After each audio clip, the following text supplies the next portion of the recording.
Hello everybody, hope you are having a great day today.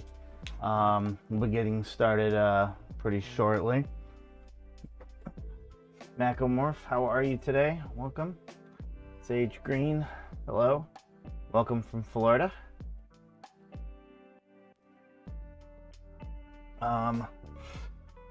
There's actually a lot of auctions, but of course I'm not going through all of them. There's like over 20 pages. I remember, wasn't this last one, but March, it was kind of the same. Yeah, well, I guess March was kind of the same. It was a lot of them. But before that, Tinley ones were like, they were not a lot of people putting up auctions. Anyways, let's go ahead with a full screen blank, right? I don't know, it's just full screen. Yeah. Full screen can't. Okay. As you can tell, I'm still very much a boomer. That's really light, actually. I look like I'm... There we go. I think we're good. Trying something different with the light today. A little bit. Showed you a little, There we go. Okay, cool. I think, actually, I'm still... Well, it's on a lighter screen. I don't really care. The lighting's always going to be screwed up in here. There's not a lot to do about it. Once we, like, set it up, so... But, yeah, hope everybody's doing good. Tinley week. Obviously a really exciting week. We are kind of in a state of flux with what we're going to do on Sunday. Just to give an update for what our channel is going to be producing. So obviously we have this today. We will have a teaser video for the Tinley show, a short, I should say, on Saturday, and that will be regarding the first day, the VIP early access day, which is always a lot of fun because it's much more relaxed. Then on Sunday, we're very much attempting to release a like a very quick 10-minute video, I should say, with more personal interaction and maybe some talking with breeders and vendors and some people who are there. That sort of stuff, you know. That might not happen though, because that is a very quick turnaround, in which case then one of our regular videos that's a lot better will be going up on Sunday. The full walkthrough of the Tinley Park and ARVC show. When is that? When are you doing that? Sometime during the week? Wednesday, Thursday, Friday, one of those days. And then we'll have the top 5 reptiles, top 5 ball pythons, all that sort of stuff. So a lot of content. I'm happy to say we are doing the Halloween video again. I have fun doing those, even though they are a amount of work. One thing we learned from the past few years is to not wait. So the Halloween video is actually shot. So it's I'm not sure if I want to say what the topic will be. Actually, I already did, didn't I? Did you? I think I did on the live. So but we will be discussing hybrids. So I was like trying to do like a, you know, kind of a interesting topic for those Halloween videos, and we have a lot of fun doing them. So, but let's go ahead and get into the auctions. I already missed one. I was hoping to get it at 6, but that didn't work out. And I don't have a whole lot of time, simply because obviously we're going to Tinley tomorrow, and even though it's close, you know, we don't stay there, so we drive back and forth. So, all right, with that said, let's go ahead and get this started. Where is it? Full screen blank? That ain't it. Computer cam. There we go. Alrighty, so like I said, there's a whole lot of auctions. I don't think I refreshed this, so let me give it a shot. The first one that's going to be up there. Don't tell me I missed that one too. No, I was on the wrong page. That's what it was. Okay. Alright, we're good. So yeah, 21 pages. It's pretty crazy. So, and as we're going along, obviously if anybody's got questions or anything like that, pop it in the chat and I will do my best. Alrighty. So the first one that we missed was a pretty cool one.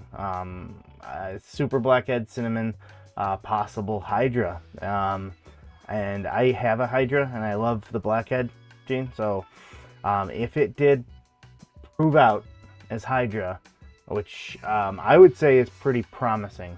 These sides are pretty promising. However, when you get a lot of the other genes in, sometimes you can have a, I don't know what the word would be, confirmation bias, I guess.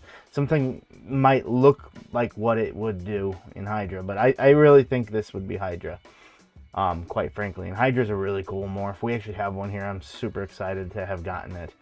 But this would be a powerful little boy because of that. Now I know some people will look at this and be like, there's no recessives. So what? It's a super blackhead that basically acts like a recessive anyways.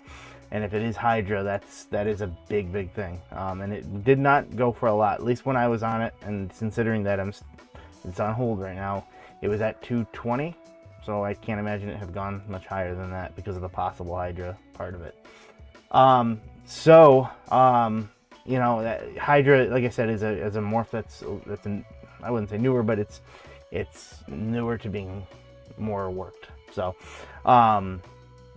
really cool stuff here. The fact that you're always getting a blackhead when you breed this is something intense.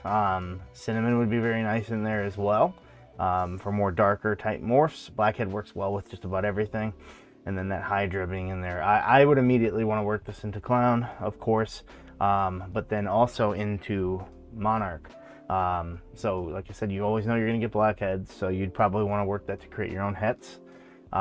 Get blackhead Hydras that are het for what you want, and then you kind of breed those back together, and you can create your supers again if you really want in that recessive form. Would be really nice. So, hey Car, how are you?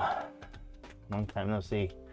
Yeah, I've been slacking on these lives, or even on the just the regular ones, more or less, I should say. The lives I'm keeping up with, but just the every other being, you know, kind of just uploaded on Friday. I've been slacking on them. So, but yeah, this one would have been, whoever got this, you know, that is a pretty awesome animal. So, all right. Next up, Mark Bailey uploaded a lot of them. So there's the next three, I think, are these auctions are going to be from him. There's a lot of really great stuff here. Starting off with the special red stripe yellow belly clown.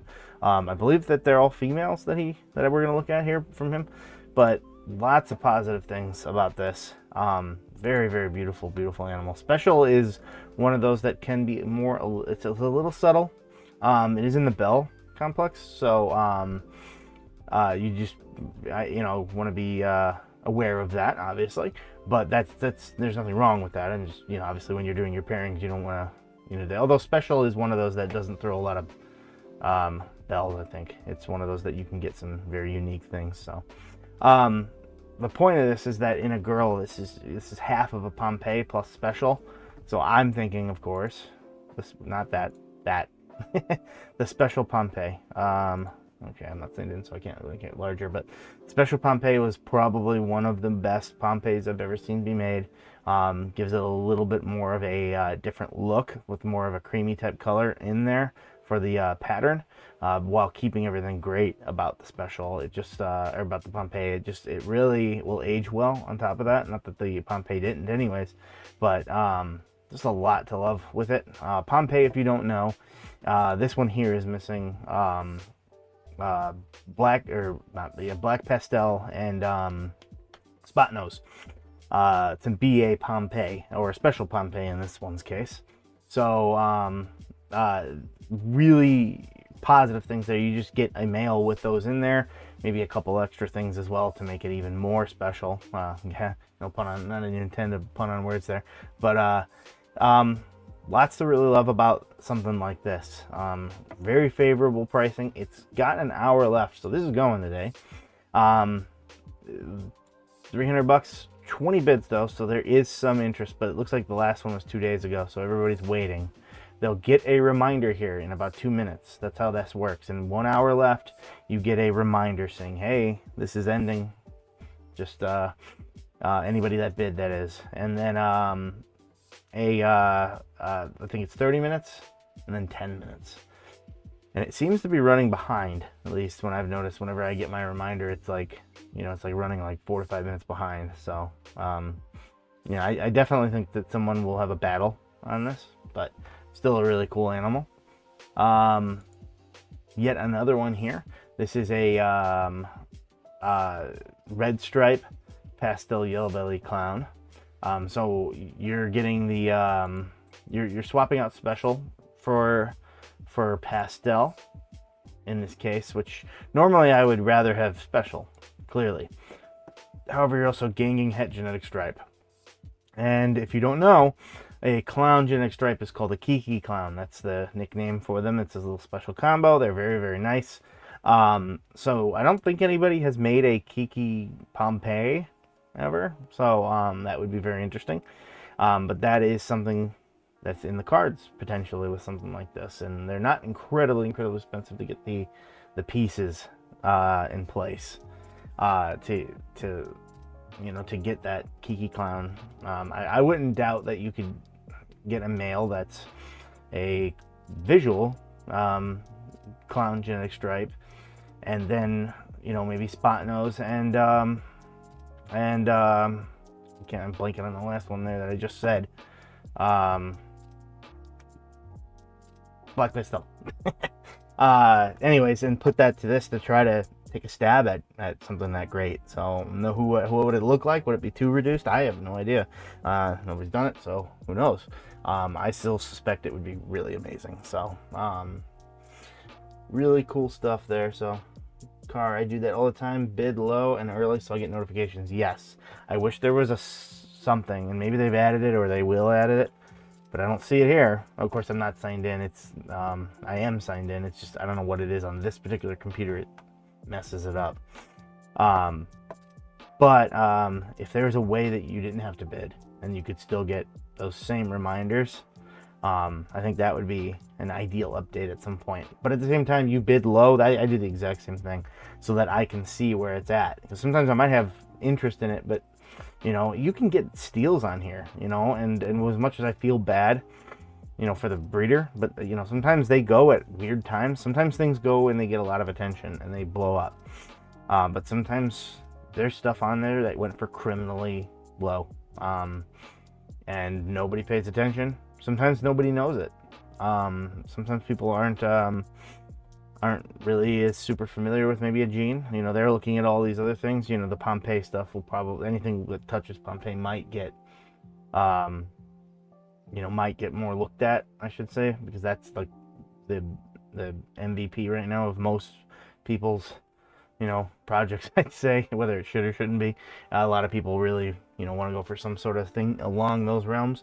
But, you know, some other genes, some new and upcoming genes, they people see the name and they're like, I don't know what that is, and they move on. Yeah, Hydra, for example, you know, like that one we just saw there, there's a good chance somebody saw that and was like, I don't know what that is, and then just moved along, and it goes for cheaper because of said thing. So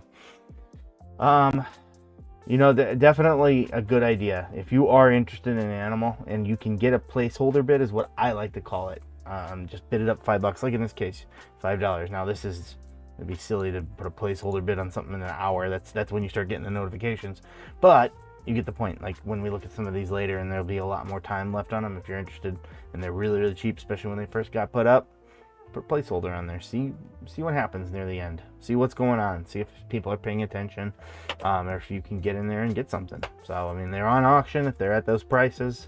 You know, and then as a seller, what I recommend you do, by the way, is start your auctions at the bid that you would accept no less than. That is my recommendation, because then you won't get burned.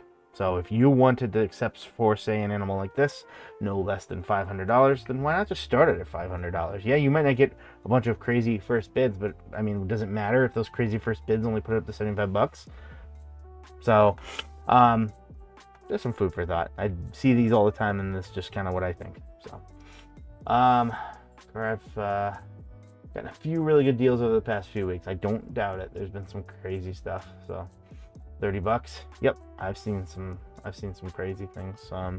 The auctions, you know, I don't want to say don't put investment animals on there, because it's really cool, and that's obviously what we like looking at. But it's crazy how sometimes people will throw them up there with a $0 bid, with no protection. And that's what reserves are for, even though I don't like reserves more than I like my idea of just starting your auction at what you wanted. So, but still, great opportunities to be had. So, hey Tom, how are you? It's Curtis Coils. I'm assuming you're going to Tinley, and I'll probably run into you. I'll be there at least Friday and Saturday. I'm not sure about Sunday. I usually am. In fact, I've always been, but not 100% this year. So we'll see. All right, moving along, and for our final one from Mark Bailey, would be a really, really, really beautiful animal. This is an animal that could blow up because it is stunning. Cypress Orange Dream Highway Clown. When I first took the look at this, I thought it was going to be banana something, or coral something. And it is Cypress Orange Dream Highway Clown. And the highway is a combination. It's an allelic combination of yellow belly and gravel. Freeways, very similar, are yellow belly and asphalt. They're very, very similar, but I feel like these ones are a little bit more frosty colored, the highways anyways. So Bill, I will be there Friday and Sunday. Well, if you see me Friday, come say hi. I will be there Friday. I'll be there Saturday as well, and I just don't know about Sunday quite yet. So we'll see. Like I said, I've usually been, but Friday's a lot more chill though. So you can usually, it's very comfortable. Let's just say that. Now with that being said, not everybody's set up right away, or some people just don't set up. I would say the majority of people are set up on Friday though, but a lot of fun. So, Curtis Coils, same Friday and Saturday at least. Checking the auction out this time. Oh shoot, okay, yeah, we'll have to hang out then because we'll be there the whole time too. It's so much fun. It's so much fun. Alrighty, let's go ahead and move on. Is there any that were close in time? We might be here when these ones from not that one, but these first two might still be going. I don't know. We'll see. If you guys keep me gabbing. All right. But yeah, if anybody's ever at the shows, please come say hi. It's part of the reason we go. So. All right. Next up would be this Ultramel. Nothing incredibly insane with the genetics, but I like to show a lot of different things, and people want to get started in something. I am a Monarch guy myself, but Ultramel, there's nothing wrong with it. It is an outstanding gene. So, and this female here is a little over halfway to size, so she's pretty close to being able to be, you know, right there where you could start pairing her and such like that. You'd need to put probably another 400 or 500, I'd say, on her. Although nowadays you can hear from other breeders saying that there's some thought process around rethinking about some of that. I'm not opinionated on it yet. I need to learn more on where that is. I'm still kind of in the school of 1,500 grams myself. That's personally what I'm going to do, but there's some big names out there doing a lot younger, or a lot lighter, I should say, than 1,500 grams. It's basically the school of if they're ready, they're ready, and they'll go, and if they're not, they're not. So, but anyways, the point of the matter here is that this female basically has a good amount of size to her, and she is relatively cheap, and she will be for somebody in about 2 hours. So that's always a really cool thing if you wanted to start making animals just for fun, or just to dip your toes in it and see what it's all about. 5 or more years ago, maybe even not even that much actually, probably like 2 to 3 years ago, buying a recessive animal that was nearly about to breed, or a proven breeder, was incredibly expensive. Pieds used to have what we called a $1 a gram amount. So every gram that it was basically $1 was the joke, right? And I don't even know if it was a joke, it was pretty much true. And that's how much they cost. So if you wanted to buy a proven breeder female, I mean, you're looking at $1,500 or more. And that's just pied standard. So, you know, that's not the case anymore. So you don't need to settle with getting normals or single gene animals. You can get something that's cool that you can eventually maybe turn into something else that's got a little bit more of, you know, you can steer it in the right direction to put more things into it and make more cool things. And this is a really cool animal. So that is my recommendation if you just wanted to test it out or get to learning. I think that nowadays when you're in a market where buying a proven breeder is actually advantageous. You know, you keep your animal for a while, learn to keep it, everything about that, and then before you go and invest a bunch of money or anything like that and try to go all in on business ideas or something like that, just breed one or two real quick, and you can sell them to local to either resellers. Just try to keep responsible ones. There are a lot of them out there, actually. I know a bunch. Or pet shops.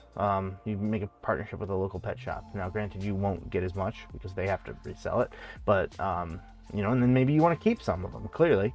So, yeah, just food for thought, and you can learn, you know, because it's pretty easy. I won't lie. After you start to do it, it's pretty easy. But when you're dealing with life, you know, I mean, think about it. That basically, you're like delivering a young animal into the world. It doesn't seem easy, and the stakes are high. I mean, obviously, you're dealing with life, so you know, it's sometimes it's best to have some practice under the belt. And once you get that, going, you start to feel a lot more comfortable. So, Dickie, how are you doing today? Jamie, what is up? All right. I don't know why I wanted to go look again. Usually when we're doing these, I have ones that are much closer to being done with the auction. So, alrighty. All right. Next up is a triple recessive. Again, for a triple recessive, pretty favorable price. That would be this clown pied hypo. And if you see ghost next to there, don't get confused. When I started, hypo was more known as ghost, at least around here, around where I'm at. People said ghost. Hypo was not what most people called it, even though that was the tagline on Morphmarket here the whole time.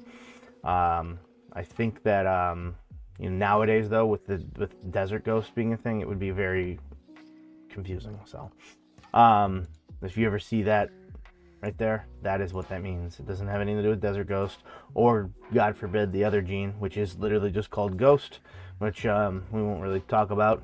Just know that it is lethal to breed the females, basically, of those. So yeah.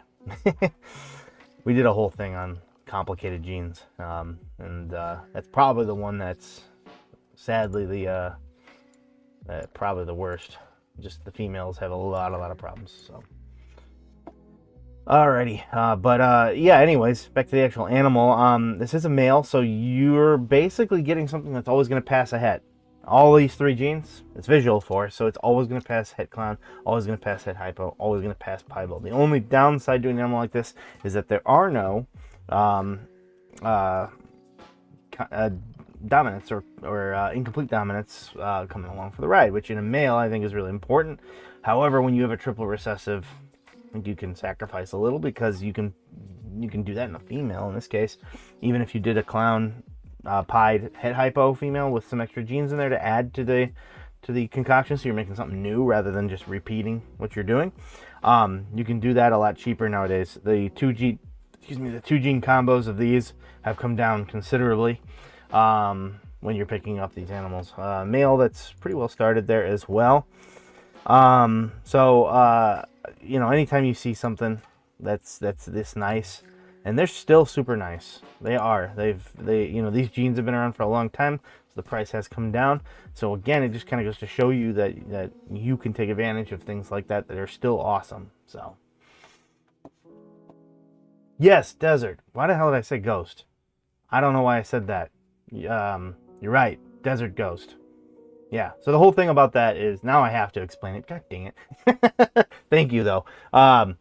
Hypo used to be known as the nickname Ghost. Still is, clearly, but then Desert Ghost came along, and there was a gene called Desert. That's the one. Desert is the one that is very sadly, the females typically, if they breed, will die or become egg bound and need to have surgery. I don't know if anybody has ever successfully bred one, but it's almost always resulted in a painful thing. So yes, desert. Thank you, Car. You are 100% right. I said ghost, I think, right? So yes, the three genes obviously would be hypo, otherwise known as ghost, then almost did it again, then desert, and then now desert ghost came along, and it is not related at all to either of those genes. It's not related to hypo, and it's definitely not related to desert. So yeah, not confusing at all. But not a gene I would recommend you mess with, although you can still find them. Most people sell them as pet quality, and some people, for strictly scientific reasons, try to work it to see if they can find a line of it that doesn't have these issues. For scientific reasons, that's a different story. For breeding them as an investment, though, nah, that ain't it. So, just my opinion. But still, really cool animal here that you could do a lot with. So, all right, moving along. What are we talking about? I made it confusing when we were talking about this one here because this is a clown pied hypo, and I explained the story behind Ghost and how it got that nickname, and then how it basically started to lose that nickname because of the prevalence of desert ghost. And then I started to talk about desert being its own gene, but I accidentally said ghost. That's what we're talking about. I made it confusing, so my apologies. All right, moving along to this nice one here from Bull Python Shed. This is an Orange Dream Enchi Chocolate Desert Ghost. There's the Desert Ghost. Het puzzle. Really solid stuff here. If you've never seen, and I'll show you, the DG puzzles, they are top notch. Especially if you can get pastel in there. I know that everybody's allergic to pastel these days, but in the right things, it shines. And it does some crazy stuff with the pattern and the heads especially. It just looks so darn good. The fact that you have Orange Dream and Enchi, which go together well, and chocolate along for the ride, and from a very quality breeder. That's saying a lot. So being a male, you might want to work them against each other. So get a female puzzle het DG, because it'd be very expensive to get a DG puzzle. It's what you're trying to create, clearly, but you can do it with some extra stuff. Now the puzzle DG or het DG will not be, I wouldn't say cheap by any stretch of the imagination. Alternatively, you could do double het, although your odds on hitting a visual puzzle, especially even knowing about it, would go down, although RGI now has a test for that. But if you have not seen what a DG puzzle looks like, here you go. That is a pastel DG puzzle. And you can see what I was talking about with the head pattern. This bladed type look, even the eye stripes, and just all this wild, crazy pattern. It cleans it up super duper nice. Boldens those blacks still at the same time. And then I just love how the blacks can still be bold, but then you get this just like bald spot, basically, kind of whited out blade on its head, almost like a stone on its head or something like that. So really positive or awesome thing. So I see these at the Tinley show. I suspect I'll see some more tomorrow too. So let's see. Ghost had issues, right? Desert and hypo don't. No. Ghost is hypo. See, I made this super confusing. So Ghost is hypo. That's just a nickname for it. Desert has the issue. That's the issue with the egg binding in the females, and major fertility issues, and just beyond fertility issues, like possible death to the animals. In fact, I think I've only ever heard of one female successfully laying, and I think it required surgery, and that female lived. But of course, when you do surgery on an animal, they can't have, it can't be bred again. So,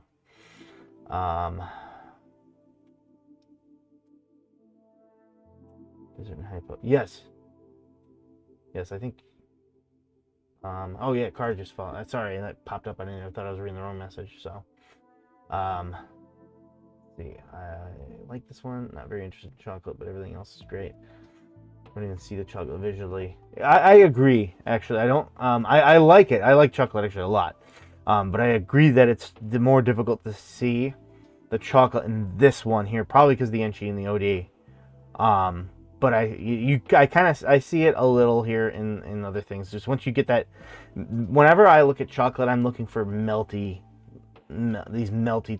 It's difficult to explain, but that's kind of what I'm looking for, is something like this, and it's just being eaten up, or not eaten up, sorry, but influenced by the orange stream and the Enchi, I think, more.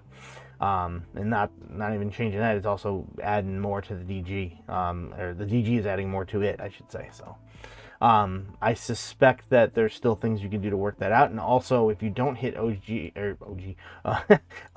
and Enchi, that the chocolate DG puzzles will have a special look to them as well. So that is still in there. And I definitely trust Ball Python Shed's call, and I do see it in there too. So, but I get what you mean. I don't see the dark part of it as much if you don't look super well. It is definitely eaten up more by the OD Enchi, being enhanced by the DG. So, but I still think its potential is just insane. So, and Ghost Desert is a no-go for breeding. I had a female years ago, and she was really pretty. Oh, that's I see. I'm always interested in these things, even though like I wouldn't touch it from a breeding aspect. I still think that that's very interesting, the stories behind everything, because there's real people that went into work in these things. So there's a lot of stories that can be told. I mean, think about this. At one point, that was a genetic that someone bred out and was like, "Oh my God, I'm super excited. Look at these animals." And they thought they had the next big thing, and it was very nice. And then they grow these animals up. They have a project they're protecting. And then you start to see problems, and and it's sad, but there's a story there to be told, and be learned from too. Even though I don't think anything wrong was done, obviously you're just seeing where the genetic goes, and then it's a bit of a heartbreak in that case, though. So, but yeah, you can still find them. I don't know if they're out here right now, but I see them from time to time. Deserts males technically can be bred, by the way. It is technically okay to breed the male, and then that genetic, because it is a, I would assume, I don't know if it ever was proven to have a super. I mean, like, God, why would you try, right? You'd have to have it in the female, so like that would be really, yeah. Either way, it's either dominant or incomplete dominant, and we'll never know because of the problems. But that takes 2 to 3 years to get to that point too. So it's just imagine if that was the case with some of these crazier genes out there that have now become like superstars, like Clown. Imagine if Clown had that. That would change everything in ball pythons forever. So, alrighty, let's go ahead. I already showed this one. Got a few of there's some rainbows on here. More than I've ever seen. Rainbow is a really interesting morph. Some people look at it when it's in combos and think it's a banana, or that it's another form of like lavender albino, and it is in that family, well, I shouldn't say family. It's in that look of the albinos and such like that. The regular albinos, not like Monarch or the T plus or Ultramel. They are extraordinary though. In my opinion, they are the most lavender looking one. The rainbow morph. They're not as worked as well. I suspect it's because people don't feel like they do enough different, but I push back on that and think that there's so much more to work, and how could you possibly know? This is a pretty good example here in this leopard Enchi. Well, there's the ghost again, hypo rainbow. And it's a really cool, nice look, and I can definitely see why someone will look at this and think banana right off the bat, or coral glow, but it is pretty sharp in and of itself. It kind of gives those vibes of those, like I said, these lavenders coming in are just so incredible. You get this orange kind of coming through on there. It is a pretty extraordinary animal, and there's a few of them on this today, or at least the pieces to make them. This male here still has a day left, and you can see there's some good interest here. I would not at all be surprised to see this go over $1,000. If you know, it has the potential to go even more. Like I said, rainbows are not super duper well worked, but the fact that there's more of them here, you know, usually you're gonna get things for a bit cheaper than than they would be. You're gonna get them a deal on these. So, you know, I think that that's something that could change, because you get a male like this, you're breeding it more often. Obviously, it's going into more things. It's always passing that rainbow. It's a het. It is a recessive, by the way. I don't know if I said that. It's always passing that along. So really cool animal. And then to keep it going on there, there's the ingredients being offered for a much cheaper amount. So 2 snakes, a male and a female. Looks like there's hypo in there as well. It's a Enchi double het rainbow hypo, and a pastel leopard double het rainbow hypo. So you can make something along these lines right there. Not even the same breeder. Isn't that cool? Same genes and everything. Enchi leopard. Yeah. So this is what you could make with that. So it's not all the time you see something that's just like, here's what the ingredients are, but they're both on auction. So you can either buy the end product right now, or you can get the ingredients and make them yourself, possibly. Now, you are going head to head, so obviously your odds are a little lower, but you gotta start somewhere, and these can be expensive. With that said, there's a little bit more of ingredients here too. This one has a bit of a different look to it, I think. So a rainbow, Enchi leopard double het rainbow hypo, and a pastel leopard double het rainbow hypo. So if you wanted to do something a little bit more, so with the pastel, but and I don't know how they'd look with pastel. Like I said, I've seen a lot of these, but I don't think I've seen a pastel one. So then I think I've got another one here. This is from the same breeder, but it's a het. So now you see it without the hypo. So I've got all of the things here. So an Enchi leopard rainbow het hypo right here. And this one is a female. I think, well, these ones were both, obviously. This is their pair. But this one here is a female. No bids on that, but you can see, this is what I was talking about earlier. Start where you are comfortable, you know, if it goes for that. So if one bid is placed and it goes for $850, that is basically his reserve. That is my recommendation. Yeah, you're not going to get bids, because you're not going to get those placeholder bids, right? And that's what people were hoping, is to get a steal. I still think that it would be a steal considering the price of rainbow, but I think you get the point. There's a steal, and then there's like fleecing it. I think that these are all good options if you wanted to start working the rainbow. There's a lot. I've never seen this many up here. So let's see here. This is slightly off topic. ET. Oh, by the way, I don't think I said hi. Hi, ET. Slightly off topic. When do you normally pair your bull pythons? And when do you take the female off feed? It's most likely going to be my first year, so I appreciate your advice. Also, rainbow seems interesting. Rainbow is pretty cool. That is for sure. You can honestly pair whenever you want. There is breeding season, and it's actually like now. It's starting here like now. Some people will say right after Halloween. Ironically, some people say right after Tinley. That is typically what I have followed in my days. I have a very late season, and honestly, it's going to be a lower season for me. I have a few more at least that will go for me, and maybe maybe more, maybe surprises, but I have had an incredibly late season, so I've actually taken the opportunity to just reset it so that I have kind of an early season next year, if that makes sense, because it just kind of worked out that way. So they'll breed whenever they breed. That's the thing. You can breed them in May. You can breed them whenever. I mean, as long as they do the deed, they will get it done. Now, in the wild, it is said that in the rainy seasons, they typically do breed better when it's raining outside. So that's a tip I'd suggest if it's rainy outside, or overcast or anything like that. For whatever reason, I don't know, they like that. But right now is a lot of times when they start breeding. But you can breed whenever. You can breed whenever. They're just like anything else. If You know, if the birds and the bees meet, they will they will make babies. So I mean, like I said, if you are ready right now, you could go for it, but don't rush if you're not. Do not rush just because right now is the time. That doesn't matter. It really doesn't. Some people say it's because of the temperature drop and they can sense barometric pressure and such like that. Well, you can simulate a temperature drop yourself if you want. Just lower the temperature.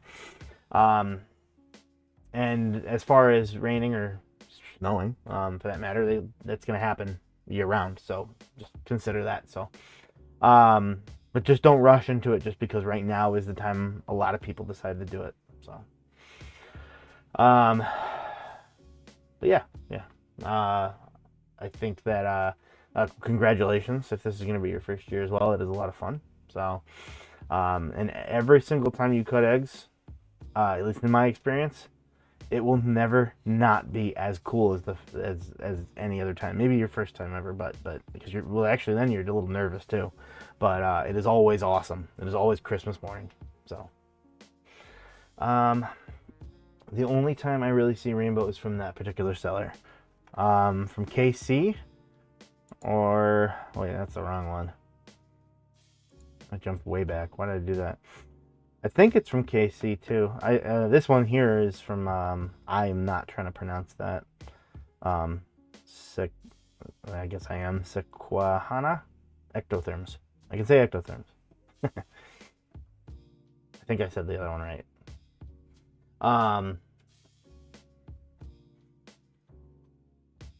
Hilltop, how are you? I'm here. What did I miss? Are we done yet? Start over? No. Wait, I'll be right back. Yeah, and we're not over. We're about around halfway, I think. Oh wait, we're on the last 5, I think, after I'm done with the rainbow stuff. But yes. So, but I don't think anything we talked about is done yet. We never really got to talk about this one. Well, we did, but it was always I started it a little late, so I couldn't get to it. So.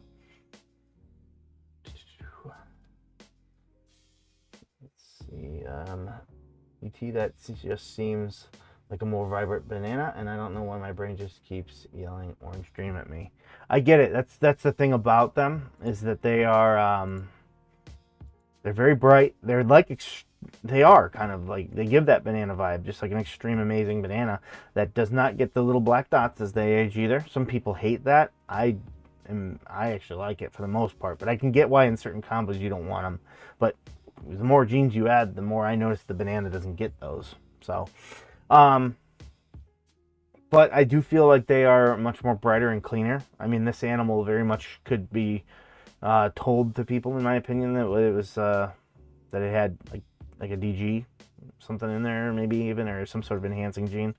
But rainbow itself is what's kind of doing that, just in a more bright fashion. Very cool though. I do like them. I do have a considerable amount of albino. Well, I shouldn't say considerable. I work regular albino and I work monarch, which is a, believe it or not, it's technically an albino. It's just a, different form of it. So, and monarch gives more lavenders and such like that too, and works a little bit better with the coloring rather than just, and you don't get the red eyes really. So, you said it right. I did. Their name. Huzzah! I didn't expect to get that right. Usually I'm bad at that, so I live right by that river. Oh, that's cool. So if you decided, well, actually, I'm assuming that's where they're from, is somewhere. Well, who knows? That river might be long, right? I was saying if you wanted to get it, you could just go pick it up and not. Well, with that said, it's free shipping, so I guess that's a moot point. What day should I go to Tinley? Saturday or Sunday? Oh, that's tough. So, VIP night is tomorrow. You have to buy the VIP tickets, which are $55 though, per person, to do that. It also gets you in 2 hours early on Saturday, and I think it's 2 hours early on Sunday. I've never actually gone there to be early on Sunday because I just don't need to. Usually I just show up at like noonish on Sunday. In the past, I've seen it go both ways. That's the thing. It has traditionally been thought that Sunday is the slower of the 2 days. But I'd say the last one, and maybe even before that, most of the breeders I spoke to said the opposite. So it's tough. I'd still say Sunday, though. I'd still say Sunday, to be safe, is the better day. But again, it is it's tough to say for sure. What I will say is that it is going to be somewhat crowded, though. If you go for general admission, I might actually suggest, if you're just there to see rather than want to get something, like you're for sure you don't want to miss out on something, that maybe you just show up at noon. Because when I've done that on the Sundays, it's been pretty relaxed. Because I think that the problem with Tinley is people all go get in at once, and they all kind of work as a group, right? Through the snaking through, no pun intended, the aisles. So they're kind of staying together. I'd say separate from that group, you know, since you can't, if you're not going to do early, if you're going to do general, then maybe show up an hour to 2 afterwards. If you want to sit there and go through the show fully, it's going to take, what would you say, 4.5 hours? If you go through with a fine tooth comb, 4.5 hours. But you can also if you're buzzing the whole thing, I mean, you can get through pretty quick. You know, just looking at everything, or just stopping when something catches your eye. You could probably walk it an hour and a half, quite frankly. So it just kind of depends on how you're gonna go. But if you know, those ones that I was saying, by the way, if you want to make sure you don't miss out on something, are usually like the higher end things, by the way. So I think that Sunday still would be the safer bet. But if you're looking to avoid crowds, maybe show up at noon. They do close at 4 though on Sunday, and on Saturday it's 5. Or is it 6? It's 5, right? Can't remember. 4 on Sunday. No, sorry, Saturday. I think Saturday's at 5, and the auction starts at 6. Yeah, that's the other thing too. If you want to see the auction, it does cost $10, I think, to get in, and it's crowded as heck in there. That's only Saturday, and that goes very long. And if you have kids, I don't recommend likely taking them to the auction, because it gets well, there's a lot of swear words and such like that. So yes. They are literally selling things that are not child appropriate. Yes. So yeah, and it's all for Elis Arc. It's a good cause. They're just having fun. So it's not like it's debauchery completely going on in there.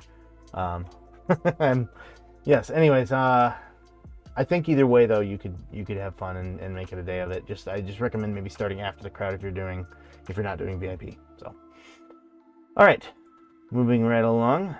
We talked about getting jeans that are potentially cheaper, that you shouldn't be cheaper, a little earlier, and there is a potential for that to happen here, because this is a Pixel, black pastel, red stripe, yellow belly, possible head hypo, female. This is a lot of greatness right here. Pixel is the one that's much more rare. I have a Pixel. I actually got it from Frame Shift, and I'm extraordinarily happy with her. She's one of those that has not gone yet, but I'm pretty sure she will this year. Certainly hope so. She's definitely locked like a bunch, and she is a Pixel Cypress pastel genetic stripe. So if you can actually see, it's the one that's sideways there, because I fed her and I need to mark it. Little bit of an off cycle feeding. But she is het genetic stripe as well, but I don't plan to work the genetic stripe. I have her pairing to a GHI spot nose clown het hypo. So my objective is to go with clown into that myself. And I think the GHI and Pixel, in fact, I know GHI and Pixel work very well together. So I'm anticipating that will be a really cool thing just in of itself, even at the hets. I mean, this looks awesome. This looks awesome. And that's what Pixel does. It's like an extreme pixelation gene. Wow, go figure, right? It's very well named because it's just straight and to the point and gets you to what it's doing. And in other combos, it's starting to shine. I'm starting to see more and more combos, and I'm super happy I went in on Pixel at this point. I just want to get it into the right things. And in fact, it was Frameshift that offered me the advice. They have made pixel genetic stripes, and he straight up told me, this is why I appreciate him, saying like, yeah, that might not be the best route because the pixel or the genetic stripe pulls the pattern from the side. Well, that's what the pixel is doing things with, so it kind of defeats it in a way. So I'm going the clown route myself. So these work really well together. Black pastel and red stripe and yellow belly. That's the other thing right there. I mean, those are, you get that crazy Pompeii-ish type color. That's all but the spot nose part of the, that and clown, of course. So that's why you're getting these extreme things. But when you get pixel into it, it just blows it up. Absolutely crazy. Very strikingly awesome animal. Got a little over 2 days left on it. I'll blow this picture up. Just absolutely extraordinary color. Anytime you can get red stripe, by the way, with a pixelation gene of any sort, like GHI, anything like that, it is a winning combo because they work very, very well together, and you just bring in this rusty type color. So very cool animal, and well worth it for somebody. And we didn't even talk about the hypo. It is a 50% head hypo, so, and that is a gene that RGA can test for. So send that over to them, use code Rhyno, and you'll save 15%. There's our plug. But no, in all seriousness, you definitely want to make sure you know if this is hypo or not, because it can very well affect how you want to work this.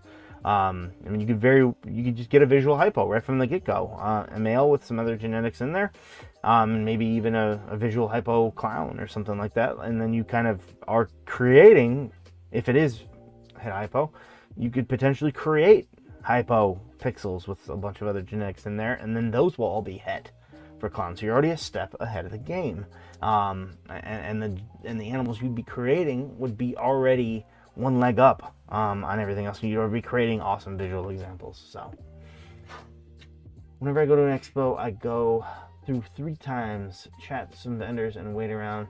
The raffle happens. Yeah, I go through a lot. So obviously you buzz through the first time, and then you just kind of go and look around, have some conversations with people and such like that. There's a lot to do. There's a whole heck of a lot to do, and not every expo is the same, of course, too. There's things like Tinley, which are enormous. Schaumburg is up there too. The Daytona Super Show, all these crazy big shows, right? Or the new one that Bob, I don't know why I'm going blank here. Southeast, yeah.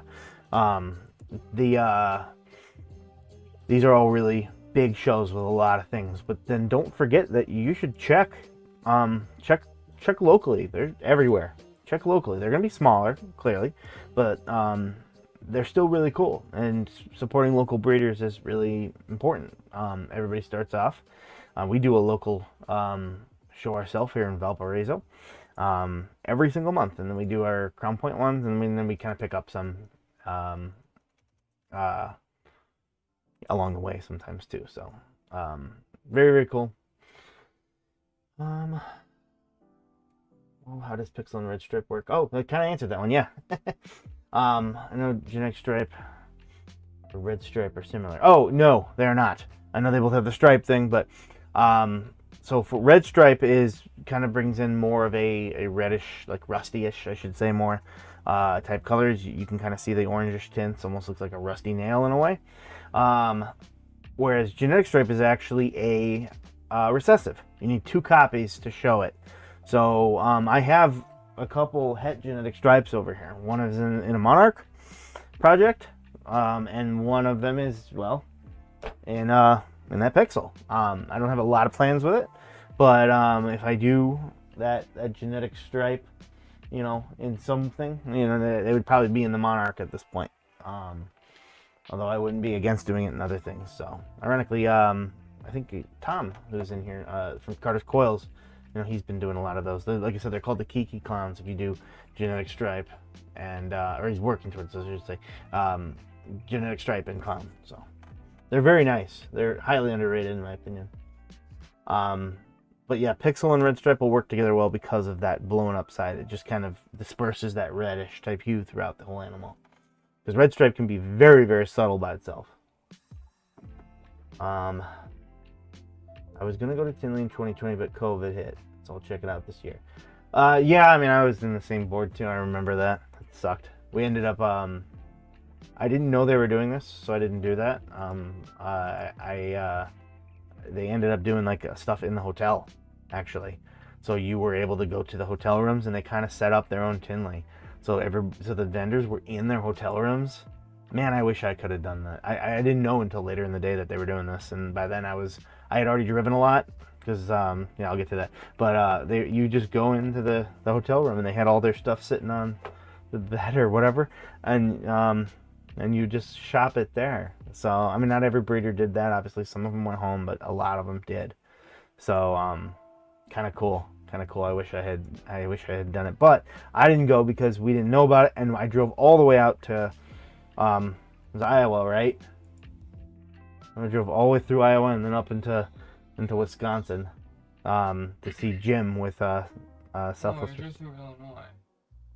Yeah, and we had to go through Iowa too, and then up into Wisconsin. It was a long day. It was like 4-hour drive or something, more than that even. And I met with Jim from Wisconsin Reptiles and bought a bunch of animals at the time. And in fact, that day represented my first step into saying, I don't want to just do this for fun. I kind of want to get some investment animals. And I did. So that was kind of a cool day. So even though it was also the day where the world began to end, or at least we thought. So, yeah, check it out. It's a cool show. And honestly, if you're able to check out Schaumburg as well, Schaumburg isn't as big, but it is easier to navigate for sure. So therefore a teensy bit more comfortable. So, Targe coils. There you are. I was just looking at a clutch of genetic stripe, het VPI, possible het clown mixed with banana and cinnamon. See, so I'm saying I knew you were working a bunch of that stuff. So I can't wait to see when you finally start pumping a lot of this stuff out. So. Like I said, not a lot of people, I don't think they put the proper respect on Kiki clowns. They're very nice. So, G-Stripe in general is that case, quite frankly. But that will change. And if you think it doesn't, it's like, oh, that gene's been around for a long time and it hasn't seen anything. Look at the ones that start being, Lace, for example. Lace has been around for a long time. And now everyone wants Lace in their everything. So, it just takes the right thing to happen to create a superstar animal that is now the mascot for the rest of the genes. So, and they're already really nice. So, gonna actually go to an expo in a few weeks, and it landed on my birthday. So me and a family member are gonna make a day of it. That's cool. Yeah, there are lots of expos out there. So take a look on Facebook or whatever you do. Take a look for local expos. I can almost guarantee you probably got one around you in most people's cases. Make sure I didn't miss 13 minutes. It might be here still. Got me talking on this one. There's 3 more we got to go through. So, all right. Next one, also from Frameshift, is a Firefly Anchi Mackenzie, probable super Mackenzie, het clown male. And it is a pretty big boy, and you can see how awesome he still looks. Firefly's aged very well, and she can help with some of that reduced pattern, but so will Mackenzie. In fact, for a while, people thought Mackenzie and zebra were the same thing, so that the super Mackenzie was actually a full-blown zebra. And you can definitely see it, but they do look enough different that I would say those ones. I actually have Striker here, which is also another one that nobody said is or is not zebra, but they do incredibly similar thing. I have zebras here. I just made some holdbacks myself with GHI in there and some other goodies. So I'm pretty excited about that. Oh, and they're hypo. Yeah, they're visual hypos. A lot of them anyways. So I'm pretty pumped. But Mackenzie is still a really cool gene for that reason, even though it is not zebra. Who cares? They do somewhat similar things. Although, like I said, Mackenzie is enough different that it's I kind of figured as much, but you can see what I'm saying is that kind of stripe type thing. Look into it. So it is a gene that will always pass one copy along too, if it is super, which I'd lean towards it being. I don't think there's quite a test for it yet. there's a test. They did enough testing to know that they're not the same as zebra, but I don't think they've done a test to identify the gene yet. So like I said, this being a het clown, again, I prefer having visual clowns, but a Super Mackenzie visual clown will not be on auction for 155 bucks. So if you want to work something that's not quite as well worked and has some good potential to be explored for sure, this would be a really nice one too. Visual clown females are not that much anymore, so you could start working in this in that regard for sure. So there's zebra striker Mackenzie. I'm guessing Firefly is part of the spider complex. It is actually not. Firefly is the combination of pastel and fire, which creates this more creamy type of look. They're very, very nice. Fire is an enhancing gene. Enchi will kind of reduce the pattern. In many cases, bring some orangey looks into it, and often give a cool head stamp, like what you see here. I don't know if Mackenzie does that either. I do not work Mackenzie, so I'm not an expert by any means, but Mackenzie does similar things to zebra in terms of that zebra type look, I should say. Let me see if I can find just a Super Mackenzie. Super Mackenzie. Old Python feet. What? Okay, here's Mackenzie.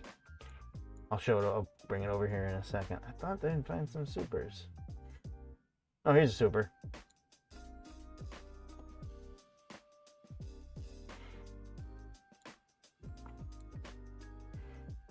There's a little hatchling. A frame shift. Yeah, appropriate right there.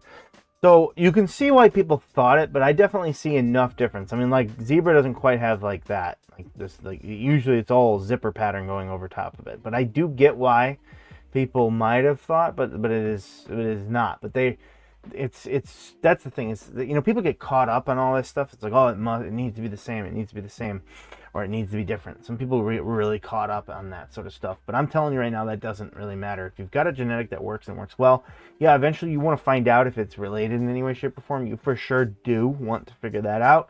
And in some ways you can do that with genetic testing, or just quite frankly mixing them, together to try to see if you get a visual example. But that's not a 100% thing either, because there are allelic combos. Not to throw some confusion in there, but it's still a really cool genetic. I mean, there's a lot of stuff to love about this. This is a Super Mackenzie. Oh wait, this is a Super Mackenzie, I'm assuming. I didn't see there was two pictures. And this is a Super Mackenzie Enchi. Yeah. So you can kind of see, again, that's more like what you might see from some zebras, by the way, that zipper pattern. A lot of the patterns up on the top of them, and that's what's so cool about these types of morphs, is that when you're looking down on an animal, which is naturally what you're going to do most of the time, you're witnessing it a little bit better. You're seeing it a little bit better from the top down rather than the sides. It's a very good display animal too. So yeah, they're very cool. I like them all. Like I said, I don't know if striker and zebra are going to be proven to be the same, but I don't really care. They're very awesome. My goal is to make some GHI super strikers and such.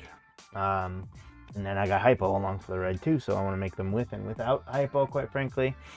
Let me see if I've got one I can show real quick. It's not a super, it's just a regular. Which one do I want to show? I don't want to touch you because you're just giving me problems eating. All of them but one. Okay. Where's that really, really nice one? You're pretty darn good. Okay, so these aren't the hypos. Yeah, these are a bit testy because they're still kind of newer.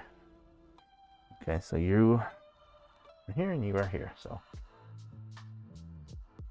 which is which? GHI striker. Still have hypo. These are just both GHI strikers, I think, and then one of them is pastel. And I don't know if the camera is gonna get it right. You know what? I gotta blow it up, right? There we go. And they could be hypo, but I'm just really impressed with the sides. And just be blowing out like that is super, super cool to me. Kind of gives those vibes of it, of kind of like the visuals and such like that. And here's the other one. See, this also had fire in the mix, so that's why I gotta get some tests on these once they shut out for their second time. But I really love the sides and such. They're so, so nice. You're here. Yeah, they're mad.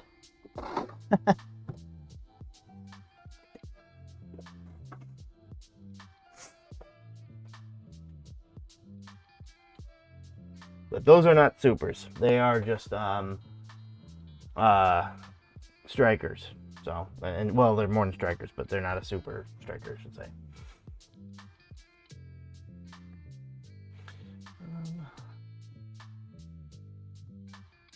Those patterns are so cool. Yeah, I'm absolutely in love with them. And I've got a few others too, but I forgot I just fed a lot of them, so I don't want to mess with them. Some of them are in shed, and some of them are well, one, I should say. One of them has not been the greatest eater. There was 10 of them, so you know, I guess I got a lot of odds. 90% of them were immediate feeders, but the one of them I've had a little bit more trouble with, so I definitely don't want to touch him quite yet. So, hey, Adrian, how are you today? Picture perfect pythons. What is up? But yeah, remember those are strikers. This is Mackenzie. They are definitely different. So, but still kind of like I said, in that vein of what they do. So very cool animal. Very favorable price right now. So 4 minutes left. What were we looking at earlier? 200 something? I don't remember. But there's 2 of them here. That one's already over 400. This one will take a bit longer. I won't be on for that, but these two, we might see something with these while we're waiting. So, what would Clown do? The sticker, anything that cleans up pattern. Oh, you mean striker? I'm not sure because I mean, well, actually, if it's similar to that, there is zebra clowns out there.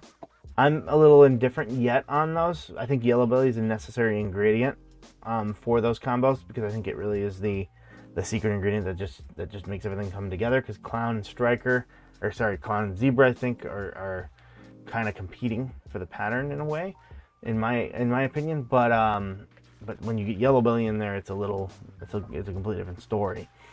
As far as something that cleans up the pattern, the GHI ain't gonna do that. I'll tell you that much. That's the opposite. I'm trying to blow up the pattern in that. But of course, Desert Ghost, that fire would do that a little bit. It's an enhancement type gene. And looking at something there. And well, hypo. I've got hypo in there too.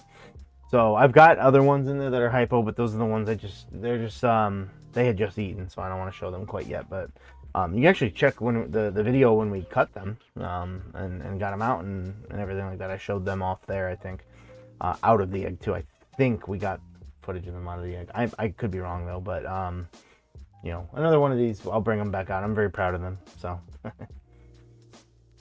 let's see, I think we're down to the last 2. This one I just wanted to show, even though champagne is a bit of a interesting one and it can be very, very difficult, but it is really cool. So this is a champagne cinnamon banana, head hypo too, and it is a female. So if you wanted to dabble with champagne slightly, a female is where it's at, because I do not recommend getting a male and pushing it through everything. Champagne is incredibly difficult to work. You also need to be careful what you work it with. It is in that spider complex, and not everything in the spider complex is the same. Obviously, it doesn't all have things to it. Sorry, started to die there. What the heck? Let me properly get a drink here before I keep going.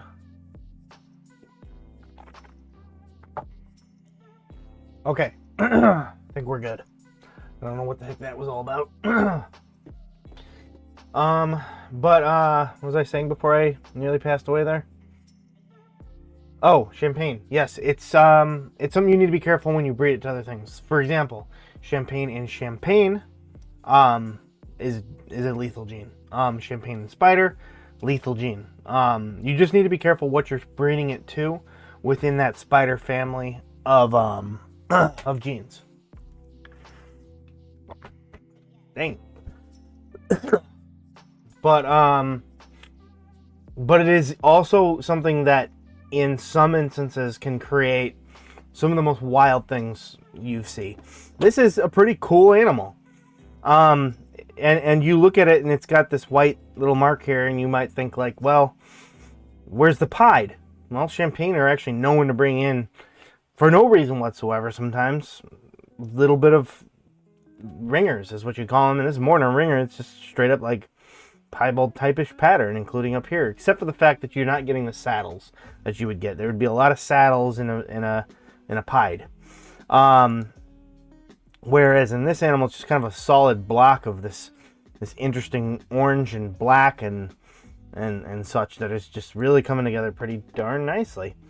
If you get champagne with het pied, you create what used to be called the poor man's pied. So if you wanted to get a pied when they were incredibly expensive but didn't want to pay pied prices, you'd get a champagne het pied. And they would almost always have a bunch of these things but just look a little different. The cool thing about this is just how it's working together with the cinnamon and banana to create this very nice shading. It's very, very nice. Wait, you're still on that cam. Bro.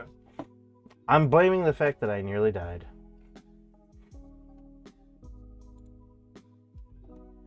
Alright, redo. Thanks for sticking with me. Alright. So, now you can see what we're all talking about here. Or what I'm talking about. So champagne is, it really is a difficult gene to work though. It's going to eat up almost everything that you put it in. It really is. The more genes that it's introduced to, in many, many, many cases, the more chaotic it does. And really what you end up with is mud. It's named champagne because it has a champagne-y type color. But it very much just kind of just mushes it up. But in the right situation, you can get really awesome things. I'm going to look it up because it's my favorite one.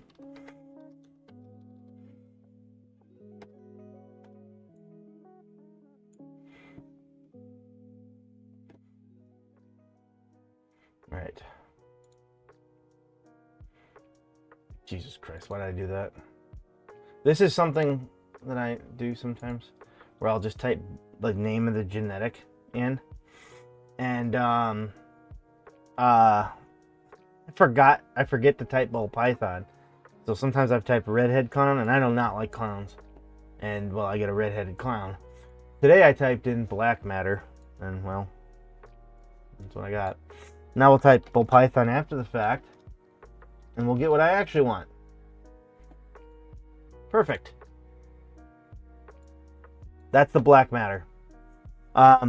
It was actually originally created by Mad Ball Pythons, I think it was called. Or Mad, I can't remember. I apologize. But Chris Hernan bought that project and has since produced it over and over and over. In fact, almost every Tinley he has some.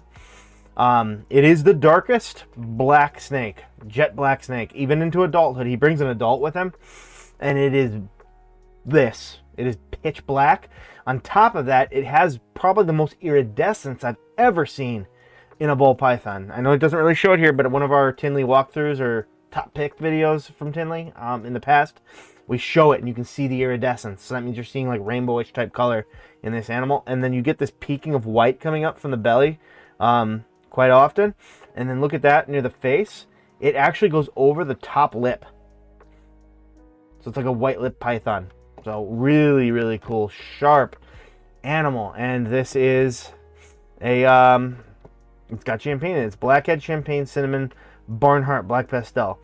I think there might be a little more. This is an older one, obviously. So he's kind of trying to decode it, but he's creating them at the same time, with exactly what's in it. But those are pretty key elements to it. So the darkest snake I've ever seen, easily. So some of the comments here. We aren't seeing the scene. Yes. And then I think people putting emojis of me choking and dying. Fair. I don't even like chew on anything. I don't know what the hell that was. It just suddenly started to die. Car. My girlfriend gets mad when she sees champ with a champagne with a ringer. I don't know why you said it. I read it as champ with a ringer. I'm getting ready to watch the Cubs play, and I'm praying that they win and they become champs with rings. So I think that's why I said champagne with a ringer. She wants to call it a pied. Yeah, they're a lot of them will do that too, and that's why you get a lot of that peaking here too. I still want to see that with calico. Yeah, that would be cool too. Sugar as well. I feel like sugar is more. Some calicos I've seen that just don't do a whole bunch with it, but I've had calico in the past and it did do a lot. But sugar almost always does it. Brings up a lot of these whites, so that would be pretty cool there too. Just to be interesting. Now, the difficulty there is with all these genetics in play is to hit it again with that in there. So and there's a lot going on. So, but Chris Hernan's making a lot of these. I am pretty sure I'll see more tomorrow, which is always a treat. So.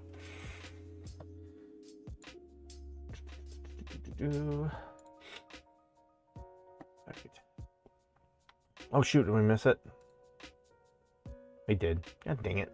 It was in the this one was in the 500s, I think, and then the other was pushing 400, but it did end shortly after, so I think, I mean, they might not have gone for too much more. It kind of goes to show you can get some things that could be pretty darn good quality for not a incredible amount. So I'm actually surprised at this one. Now that I'm looking at it a little bit closer, red stripe, pastel yellow belly clown, het genetic stripe.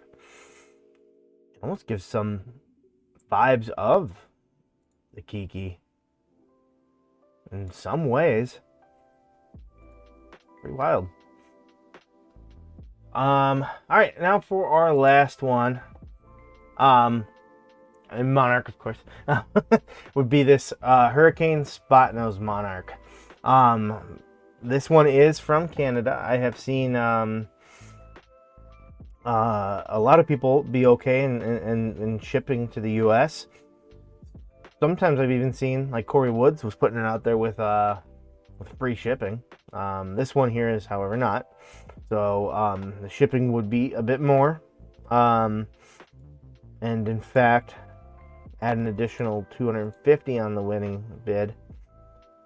So I think I think in this case it'd be $250 instead of $150. But I would message them if you are a serious buyer to make sure, or bidder, I should say. An additional $150 for Canadian. Yeah, I would assume that they mean $250 now for US rather than an additional $250 on top of that. But to clarify, I would message the seller to be sure, and you got plenty of time to do so. It does have a reserve price, naturally. Hurricane Spot-Nose Monarch, I don't know if I said its name yet, but really cool. I actually am picking up an animal from Tinley that is, well, I'll just tell you, I mean, we'll show it off in the video, one of the videos at some point, but it is a Hurricane. Let's just say it has Hurricane, and it has one copy of Monarch. It's a female, and it also has one more recessive genetic in there, and more dominance or whatnot too. But I'll save that for another video. But I am getting a really cool animal from Bob with Bob's Balls, so female at that, and I'm pretty pumped. It's gonna fit perfectly into what I'm doing, and I'm finally gonna get Hurricane. Huzzah! Super happy. And actually, believe it or not, that's my first animal I've ever bought from Bob. It was kind of like a thing I would always tell about of my friends that in the breeding community too. Somehow I have not. Well, that is no longer the case. So,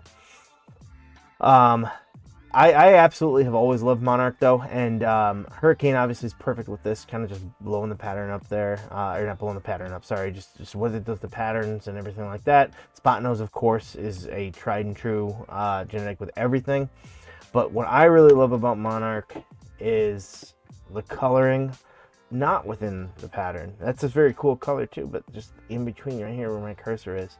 Nothing gets this burgundy, this mahogany flirting with purple like Monarch does, and that is why I like Monarch, because it just, you can't get this plum really anywhere else, and it is absolutely extraordinary, and I can't wait to work a bunch of that too. So if you want a male that's coming with a lot of cool extras to him, this would be a really, really good one. Spot Nose works really good. In fact, the Spot Nose Monarch Clown is one of the things that made me pull the trigger on getting Monarch completely, because it was just so extraordinary. I might as well look it up. And if anybody's got any questions before we jump off, because this is the last one, go ahead and type them out. Spot Nose Monarch.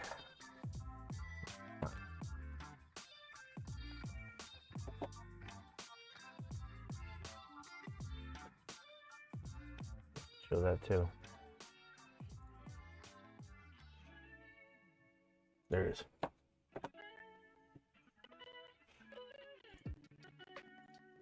I'm waiting for the ad to finish and skip.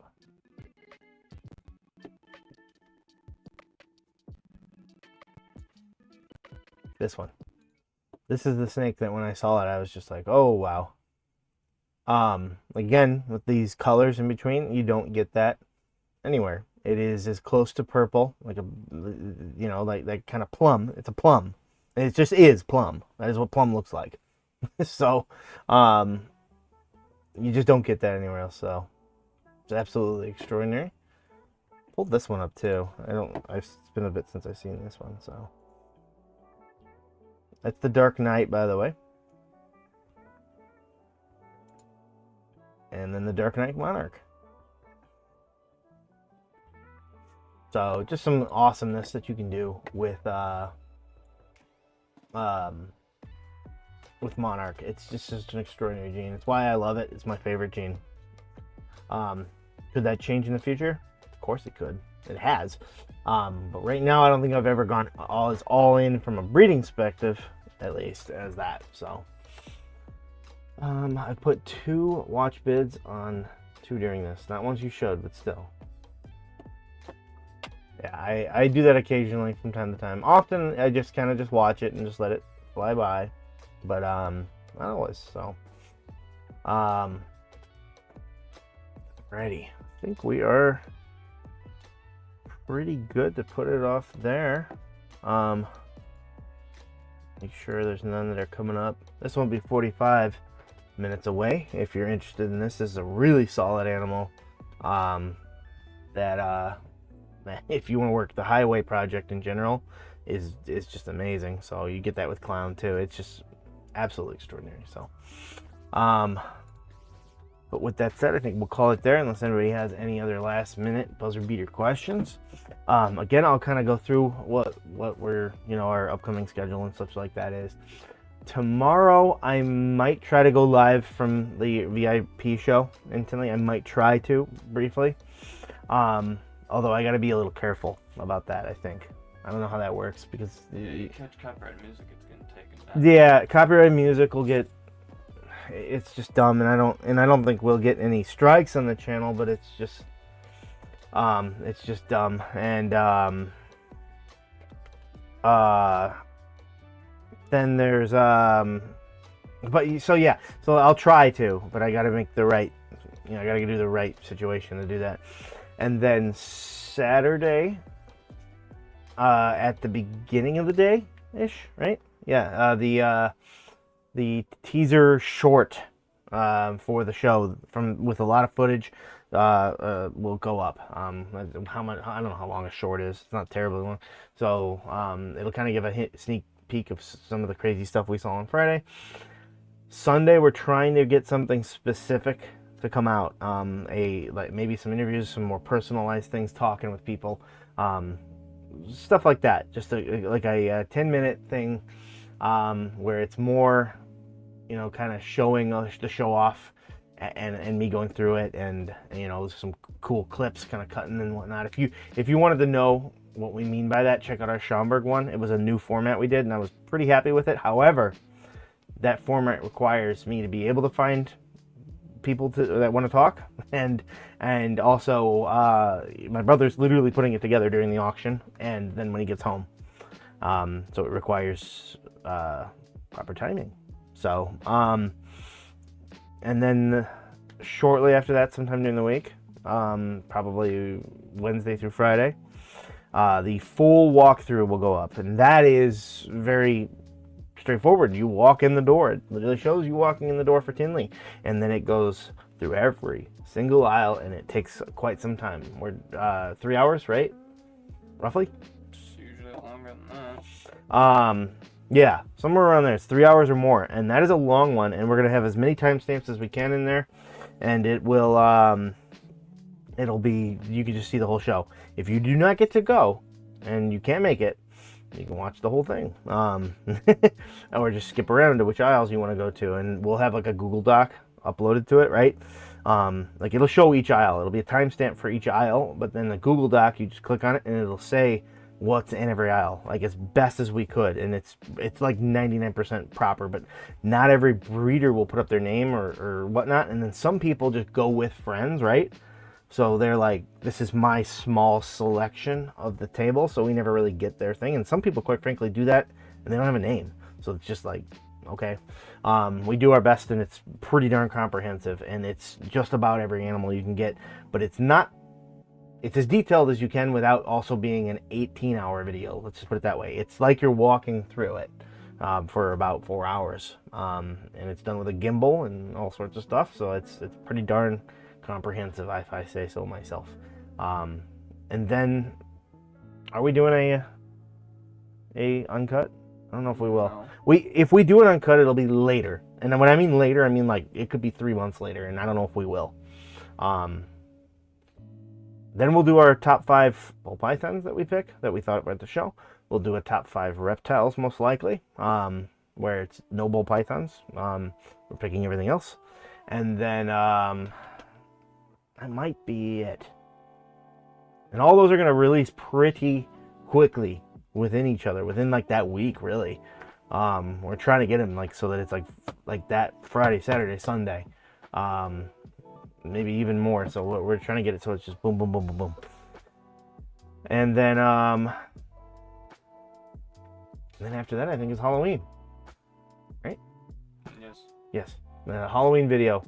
I'll just tell you right now, it is going to be hybrid ball pythons.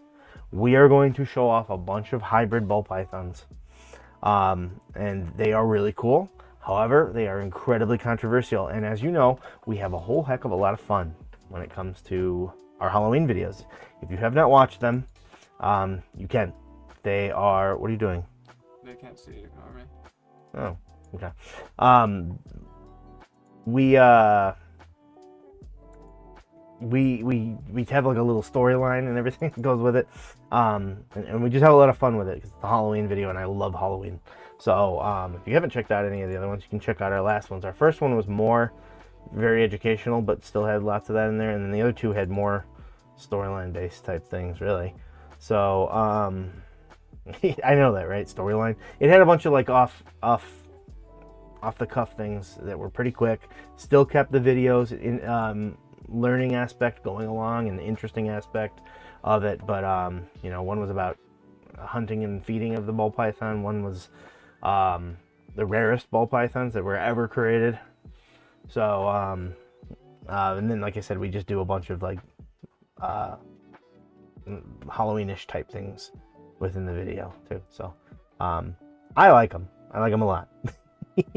They're fun, but they do take a lot more work, and we filmed it all ahead of schedule this time rather than waiting till after Tinley, for which I am super happy about, because it's done more like a weird, like almost like, I don't want to say acting, but it kind of is for those parts. So it's, you know, it's out of my comfort zone for sure. So, all right. Everyone go to the Discord. Yeah, I apologize. I'm gonna try to be more active in there myself. But really, it is a community where I feel like just jump in the Discord and talk amongst yourselves, and I will. And if anybody needs me specifically, you can literally at me. You can see me. I think I'm up in the upper right hand corner or whatever, and I will get that as well. So, but yeah. Ferrum in there once in a while. Yeah, definitely just start talking. You can try to revive it here. Obviously, we had stupid drama earlier this year where somebody was just fighting with another person. It was just so unnecessary, and we had to. I just that was dumb. It was really dumb. But that's taken care of. And that you know, that I feel like that incident really just put a damper on things. So, but I wasn't going to tolerate that. People bullying other people and making outlandish claims. Certified. Looking to get into a bull python. What is the recommended enclosure? Oh boy. That is why I pulled that up. Why? Oh, thank you. Okay. I'll show this. Cool. Thank you. So there's a lot of different enclosures, and some of them are controversial depending on who you ask. Everybody's got their own opinions, and of course, I know that. Just like everything, nobody respects each. Well, I shouldn't say nobody. I hope you all do. A lot of people, unfortunately, don't respect other people's opinions. Obviously, as a breeder, I keep a lot in tubs. Tubs provide what the ball python needs. Provides them with hides. They're very good eaters inside of tubs. I have not noticed any negatives at all. That is empirical evidence that I'm giving you, to whether you take it or leave it.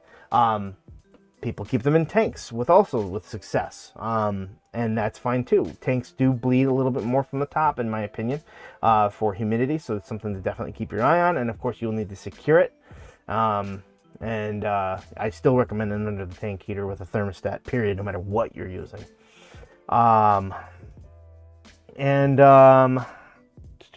What's the other one? This. My brother actually loaded it up for me. I'm going to show you here. I'm going to go back to the computer cam. Is that your computer no cam? So it's blowing up more? It makes no difference. The computer no cam blew it up more. It's made it bigger. as big as it can be. I see. Oh, right. That just takes away my camera.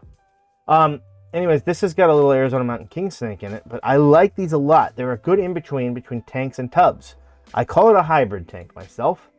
They're very simple. They're not expensive. In fact, they're cheaper than a glass enclosure. This is not how I would keep a bull python, mind you. This is an Arizona Mountain King snake, but it could be kept in something like this.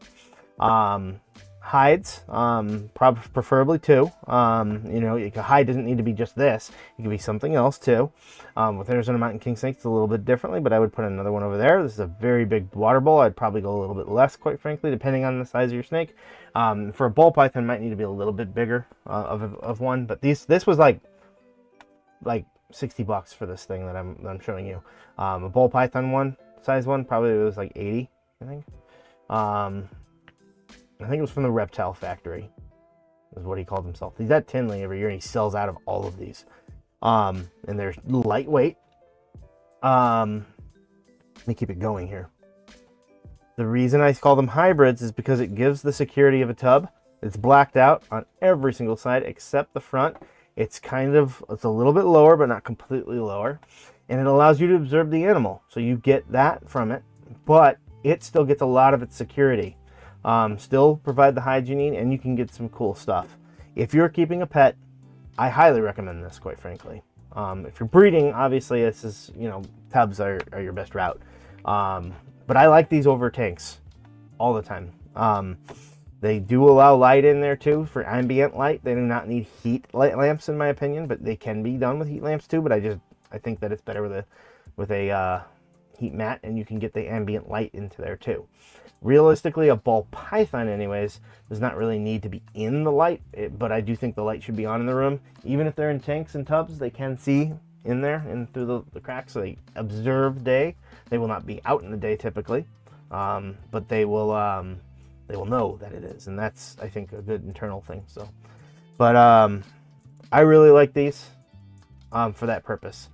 And they're cheap, and they're lightweight, and there's no glass. There's nothing to worry about there. They're very secure. You know, this seems kind of not, but it is. I have like 3 or 4 of these and have loved them. And I do keep some ball pythons in them, smaller boys, in the same size, but they are in a different room. They're my actual pets. One of them is my very first one ever, and then one of them is my wife's. So, still a really cool thing. That's a cone. But where do we go? Full screen. Okay, all right. But that is what I would recommend if you're keeping one. I would very much recommend that, and they are not expensive, at least from that guy. And he's, if you're gonna be at Tinley, just go get them. I think he's still there, and he sits there and he sells every one of them almost every year.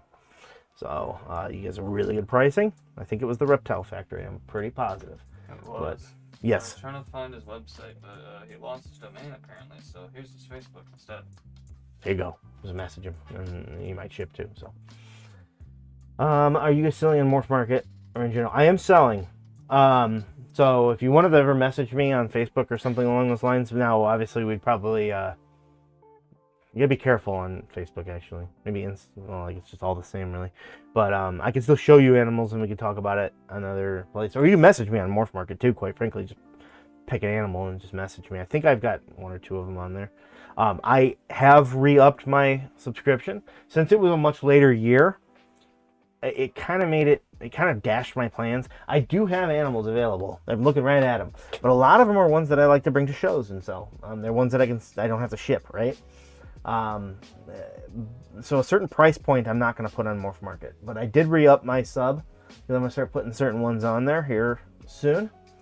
I did that in September, early September, but then like I said, I've had a really late year, so I will get that updated. I kind of have to, because some of these are not going to sell at these local shows. They just are not, especially the higher end ones. So so that will be updated soonish. I'm thinking first week of November for sure, because I'll have a ton more of these crazy babies and I'm not going to keep them all. Yeah.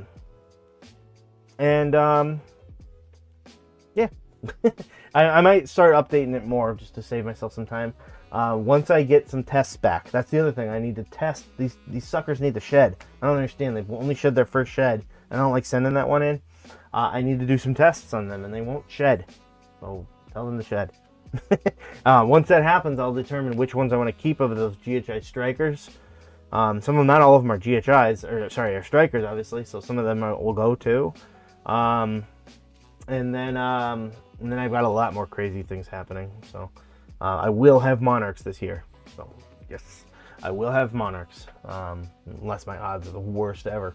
But I've got a lot of eggs, and I will get monarchs. So that will get updated soon as well. So, but in the meantime, if you have specific things, just message me. Teams me on, or no, teams me. You know what I do at work. Discord. Sorry, message me on Discord. Let's do that. So, is a 4x2 too small? We've had a bearded dragon before. That's plenty for most ball pythons, especially a male. A female, I mean, they can vary. Well, all of them can vary, quite frankly. But the rule of thumb is that they should be able to stretch out at least in an L. So, I don't know, like that, completely. And almost any of those, like especially a bearded dragon, it absolutely has enough space, because they need a lot more space in general for even their minimum. So just the height is, you'll need to fill it in with some stuff if you go with something like that. So but no, I think that's mostly pretty fine. I mean, again, you talk to some people, they'll tell you all sorts of things and whatnot, and everybody's allowed to have their opinion and talk about their opinion and support it, and you know, as long as people are respectful, I respect their opinions as well. But ball pythons are not incredibly complex creatures. They're not getting exercise or running back and forth like a beardy would. Let's put it that way. They don't hunt their food. They ambush it. So they're very slow. They're a very fat body animal. They spend a lot of their time in in perfectly still motion, not moving. And they are very happy to do so. So, and you're very welcome, certified. I'll never get to a show you're at, unfortunately, too far away. Never say never. You never know. So, I think you said you were near. Yeah, I got invited to a show going out there, but it's just for me, same thing. It was just way too far to travel. Reasonably, for something like that. For something like that, I gotta really make sure that it's a pretty darn humongous show. I'd say. I don't know. Just because the costs are more. Same thing with Tinley, really. I'd imagine for a lot of people, it's a big show, so it's more worth it. But you're traveling, you're staying in a hotel, food costs, all that sort of stuff. It becomes vacation category costs, and you're trying to make money, so you're working. So it's kind of like that's a lot of breeders have to wonder that. So that's why you think you got to have fun. If you don't have fun, then it kind of stinks. So yeah, local shows are a completely different thing. I have fun. Anyways, so that's never a problem, and even if I didn't do anything, it's not that big of a deal. So Pet Rock 2.0, kinda. And that's what's so cool about them. They just chill with you. So, and they relax. They're one of the most relaxed animals out there. It'll just kind of hang out with you for sure, and not need to really move around very fast or jet around or do anything darty that's frightening people. It's why it's one of the perfect snakes to show somebody who's afraid of snakes, because they're the perfect ambassador for the most part, depending on the individual. So, which are most are fine. So, alrighty. Well, I think that we are gonna call it there. So I appreciate everybody jumping on as always. Again, expect a lot of stuff for Tinley. We're always really excited about Tinley, so hope to go live tomorrow. Don't know if I can. Just depends on the situation. If people are blasting Black Sabbath in the background, I won't be able to, because YouTube will just stop it and you won't see me anyway. So what's the point? But if I find the opportunity to, then I will. But just remember, I can't control the folks in the background if they decide to do stupid things themselves. So but yes, take a look. There's gonna be a lot of content coming out here. We've filmed a lot. We've even filmed a video with more dark genes in it. So yeah, we will see you in the next one, and take a look for all the Tinley content coming out this weekend. Have a good night, everybody.